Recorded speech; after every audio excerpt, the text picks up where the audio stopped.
Hey there everybody, SeKo Starcraft here. It is game number 3, the deciding game between Virium and Senin. First two games were two very different games. Interesting series. These guys aren't the kind of top pro names most people are used to, but this is, I think, quarterfinals or semifinals or something from Go for SC2. So these guys are no slouches whatsoever. Excuse me, trying to rock some coffee and staying conscious as I'm up on some meds, trying to get past the cold.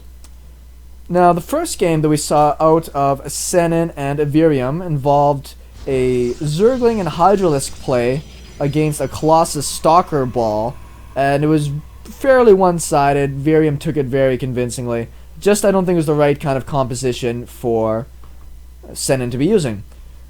The second game, we saw Virium try to go for a mass void ray play with moving into high Templars in the third base.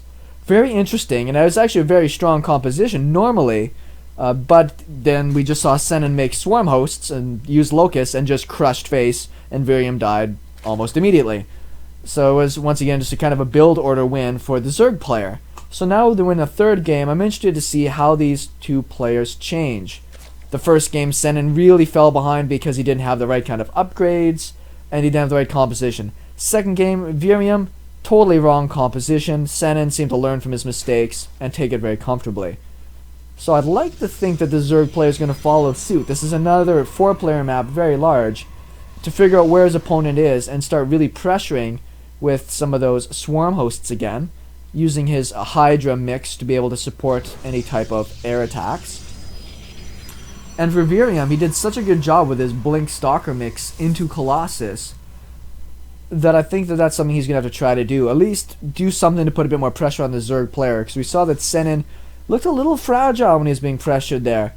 Couldn't get the economy production that he really wanted, and so I would like to see the Protoss player be a little bit more aggressive once again.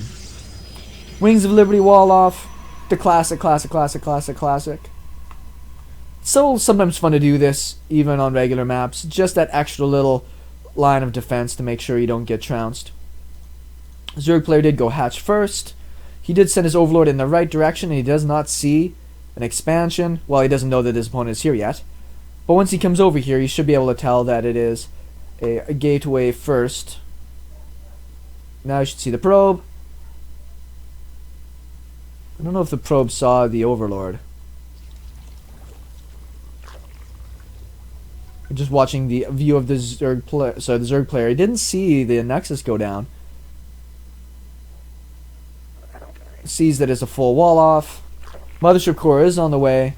We go back to everything. We see that the Protoss player, once again, slightly delayed Nexus. On a 4-player map, he probably could have gotten a little bit greedier, but it's difficult to say. If this is the deciding game 3, once again, I'm not exactly sure on the order, it would only mean that he could have more to lose if the Zerg player decided to go for something funky. It's kind of nice to play on these maps where they give you that, for sure, free expansion. Just that opportunity to really hit macro games instead of having to focus on pressure. Because it's so easy to just hold this ramp and then expand. Protoss player, I believe, should know where the Zerg player is. We're not seeing a fast third hatch yet out of our Zerg player. Looks like the Protoss might drop a pylon, which I would agree with. Once again, I'd like to see the Protoss put on a bit more pressure early on. Throw the Zerg player a little bit off of his slide. Hit them injects. There we go. Mothership core is over here just checking things out. 2 queens are out. They should be able to push it back if it got too aggressive. A little surprised we haven't seen that third hatch just yet. He should be able to come here and see this Nexus. Bunch of zerglings getting made right now. Must feel a little bit wonky just with this mothership core. Having this mothership core down here sometimes just tells you that, yeah, there might be some sort of maybe a couple of zealots or sentries kind of pressure coming at you. Queen will chase this away, just making sure they can get down that third hatch. Alright. The sentries and the zealots, it's not very often I see this and don't immediately think that it is going to be some sort of 2-base play. An earlier 2-base play. So as Zerg players out there, I think that... Tactical pause.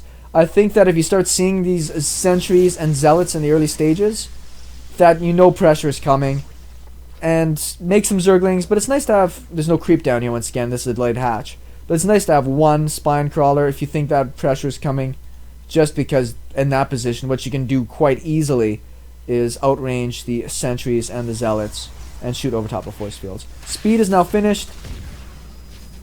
He's going to get a good surround on these zealots, get a bunch of damage in before he can really warp in too much. I think there's only the 3 gateways right now. Yeah, Overlord comes and sees. There's 3 gateways. We'll kill off the pylon. Very important to do so, otherwise you can keep warping in zealots. And zealots are just a bugger to deal with. Bunch of more zerglings coming. Hydra Den once again, happening quite fast. Queen down here ready to start hitting them their injects.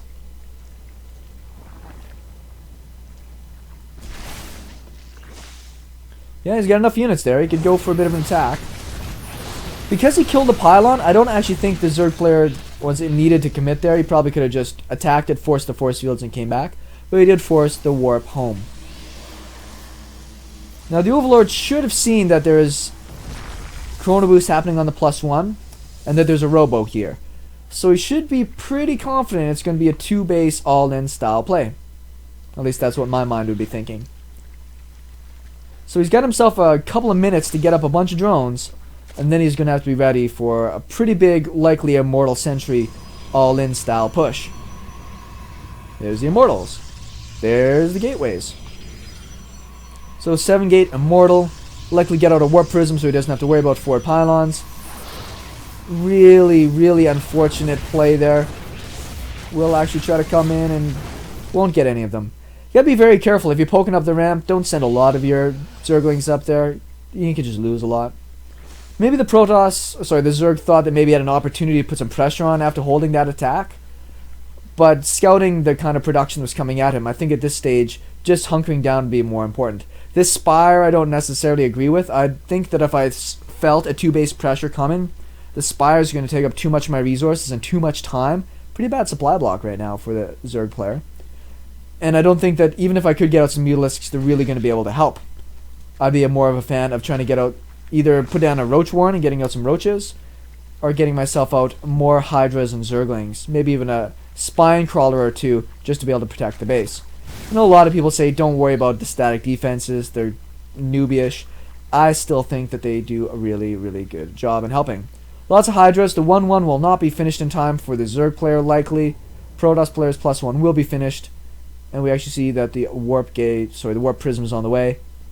Smart wall off, just to make sure he doesn't get caught by a bunch of Zerglings running into his base. Lots and lots and lots of Hydras. There will be no upgrades for these Hydras. Good chunk of sentries in here. 2 Immortals and lots of +1 Zealots. Against this Hydra and Zergling mix, these +1 units just cut through these light units so fast. So yeah, there's the attack. Well, he's buying himself a little bit of time here. Protoss is just kind of delaying. So the +1 might just finish up. Hydra speed, not quite finished yet. There is still creep that they're fighting on over here. It's very difficult. He's a little bit off creep. Those are not what we call Gosu force fields. Does have an OBS in here. And he does have the energy to be able to get a recall. And I would actually like to see the Protoss player save that energy just in case this fight does go south. I don't... this is the problem that the Zerg player had in the first game, is that he throws away tons of his Zerglings when I think he would have been better for him to bait out those force fields and fall back. You see really, really strong players, like old school watching Stefano play against this composition, really good at baiting force fields, sniping sentries, and then being able to take on the army once it falls back. Has the warp prism got sniped? Is it in here? I don't see it anymore. Maybe it went into the base? Oh well, it'll come out at some point. Once again, all these Zerglings are just, they're getting obliterated in there. They're doing some damage, but it's not enough. Zerg player with a bunch of money, still that it won't be able to spend. +1 flyer attack, so I think it did want to go for a late game mass Mutalisk style, but that was a whole bunch of gas being used on something that's not going to affect his game right now. Big warping of units. Bunch more units still coming across the map.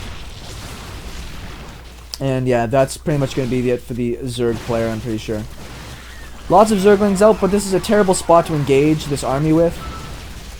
Having all of these +1 stalkers in here, even though they're taking a lot of damage, are still trading fairly cost effectively.